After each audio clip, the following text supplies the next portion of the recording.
ভাই মোহাম্মদ আফনান জামাতে সাহেব কায়া। পরবর্তী প্রতিযোগী হিসেবে প্রস্তুত থাকবেন ভাই মোহাম্মদ ফাহাদ জামাতে হিদায়াতুন নাম।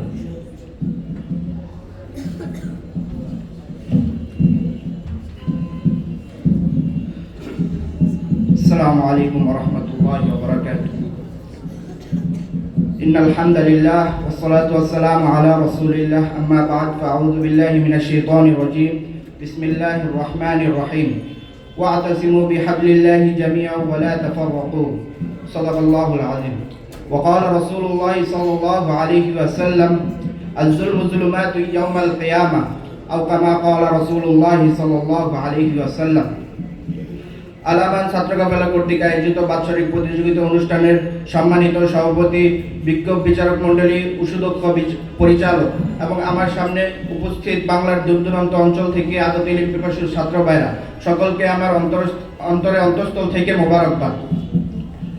আমি আমার নির্ধারিত বিষয়বস্তু অর্থাৎ নির্যাতিত মুসলিম এবং বিশ্ব মুসলিমের করণীয় এই বিষয় সম্পর্কে সময়ের সংক্ষিপ্ত পরিসরে কিঞ্চিত আলোকপাত করার চেষ্টা করবো ইনশাআল্লাহ। প্রিয় উপস্থিতি, আজ অত্যন্ত দুঃখ, কষ্ট, বেদনার সহিত বলতে হচ্ছে যে আমরা মুসলিম জাতি নির্যাতিত। নিরাপদে নেই আমার মুসলিম ভাইরা, নিরাপদে নেই আমার মুসলিম মা বোনেরা। পুড়িয়ে পুড়িয়ে মারা হচ্ছে মুসলিম শিশুদেরকে, গণধর্ষণের শিকার হচ্ছে আমার মুসলিম মা বোনেরা। ট্যাঙ্ক মিসাইল মেরে মেরে ভেঙে দেওয়া হচ্ছে আমাদের মসজিদ মাদ্রাসাগুলোকে, চলে যাচ্ছে শত শত হাজার হাজার নিষ্পাপ প্রাণগুলো। প্রিয় উপস্থিতি, খাবারের অভাবে পেটে পাথর বাঁধতে হচ্ছে আমার মুসলিম ভাইদের। আজ মুসলমানদের রক্ত ঝরছে কাশ্মীরে, মুসলমানদের রক্তের বন্যা বইছে গুজরাটে, রক্ত সাগরে ভাসছে ফিলিস্তিন। ট্যাঙ্কের গলার আঘাতে শহীদ হচ্ছে আমার মুসলিম ভাই বোনেরা। প্রিয় উপস্থিতি, মুসলিম দেশগুলোকে পৃথিবীর মানচিত্র থেকে নিশ্চিহ্ন করে দিতে চায় কাফের মুশরিকদের দলেরা। প্রিয় উপস্থিতি, এই পরিমাণ জুলুম নির্যাতন করা হচ্ছে আমাদের মুসলিম ভাই বোনদের উপর।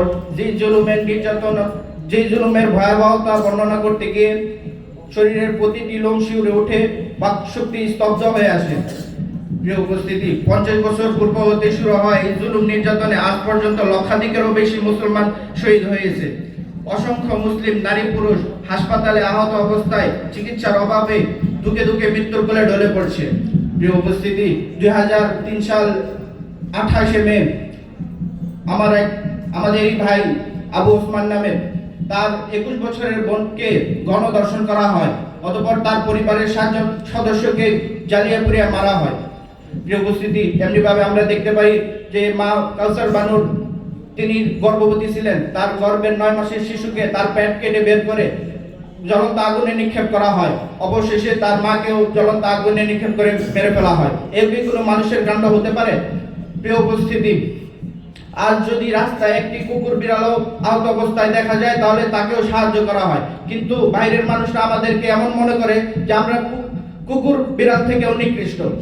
আমার এক ভাই যখন আহত অবস্থায় রেল লাইনে মানুষদেরকে সাহায্যের জন্য আহ্বান করছে, তখন তাকে সাহায্য করার মতো কেউ ছিল না, কিন্তু তার এই করুণ দৃশ্যটি ভিডিও করে অনলাইনে ছাড়ার মতো লোকের অভাব ছিল না। কেন আমার ভাইকে সাহায্য করা হয়নি? কেন সেদিন তাকে মৃত্যুর মুখে ঢেলে দেওয়া হয়েছে? কারণ সে একমাত্র মুসলমান ছিল। প্রিয় উপস্থিতি, এই পরিমাণ জুলুম নির্যাতন আমাদের উপর কিভাবে তারা করতে পারতেছে?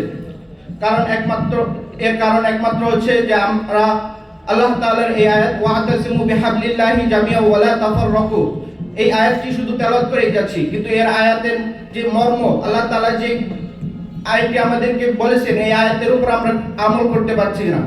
সুতরাং আমাদের অত্যন্ত উচিত যে আমরা আল্লাহ তাআলার এই আয়াত অনুযায়ী ঐক্যবদ্ধ হয়ে এক ছায়াতলে এসে আশ্রয় গ্রহণ করব।